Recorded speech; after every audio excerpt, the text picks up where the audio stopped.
Assalamualaikum warahmatullahi wabarakatuh. Halo teman-teman, balik lagi bersama aku Tasya Almajira.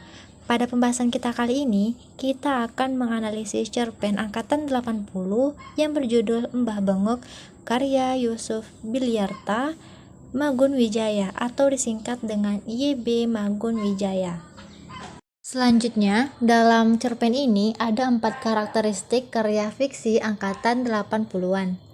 Sebelumnya, karakteristik ini merupakan perubahan khusus karya fiksi termasuk cerpen yang diberikan oleh 4 sastrawan, yakni ada Umar Khayyam, YB Magun Wijaya, Putu Wijaya, dan Iwan Simatupang. Nah, dalam perubahan ini sekaligus menandai karya fiksi pada angkatan 80-an tersebut. Keempat karakter ini ialah yang pertama, menghidupkan semangat lokal, itu karya Umar Khayyam. Yang kedua, tidak mementingkan setting, yakni karya YB Magun Wijaya.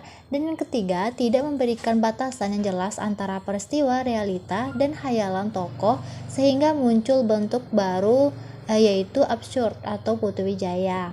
Nah, selanjutnya yang terakhir ini adalah Lalu yang keempat atau yang terakhir ini memiliki karakteristik yakni tidak memberi nama tokoh, yakni terdapat dari karya Iwan Simatupang. Nah, jadi teman-teman, pada video kali ini untuk melihat apakah cerpen yang berjudul Mbah Bengok karya YB Magun Wijaya ini memiliki 4 karakteristik tersebut, meskipun karakteristik ini bukanlah karakteristik secara umum, melainkan perubahan-perubahan yang dilakukan oleh masing-masing keempat sastrawan tadi yang menandai karya fiksi angkatan 80-an. Untuk memahami lebih lanjut, yuk langsung saja kita masuk ke inti pembahasan.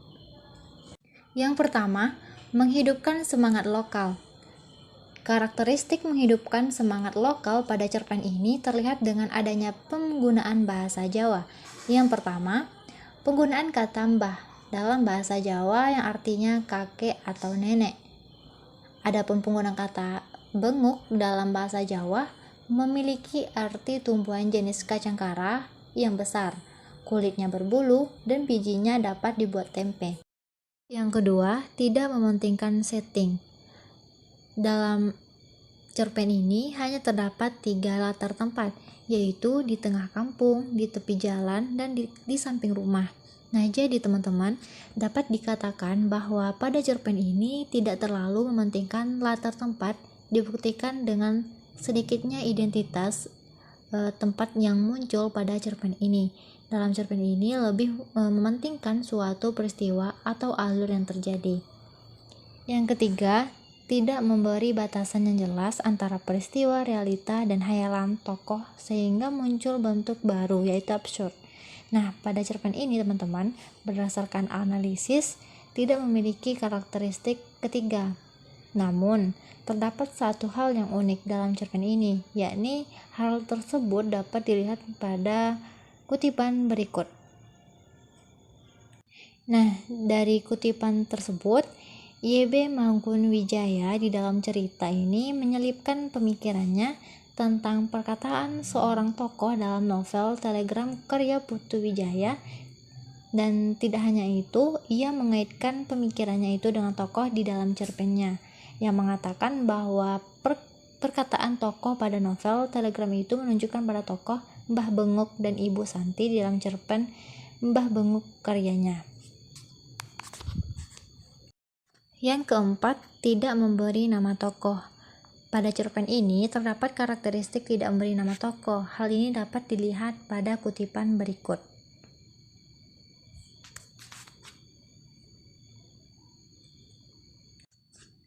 Nah, dari kutipan tersebut dapat kita lihat dan dapat kita ketahui bahwa penulis tidak memberi nama untuk kakak Santi.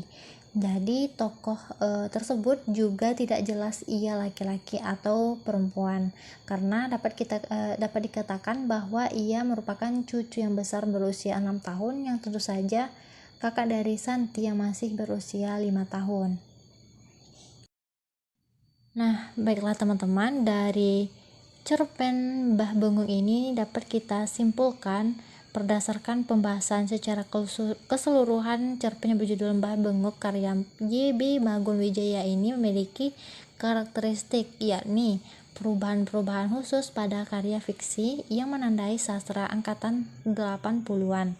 Namun, dari keempat karakteristik itu, hanya satu diantaranya tidak terdapat pada cerpen ini. Nah, sedangkan 3 karakteristik lainnya terdapat pada cerpen ini.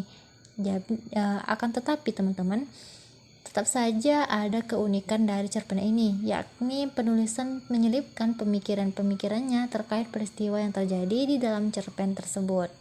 Nah, sekian pembahasan kita kali ini. Semoga video ini bermanfaat bagi teman-teman semua, dan sampai jumpa di video selanjutnya. Wassalamualaikum warahmatullahi wabarakatuh.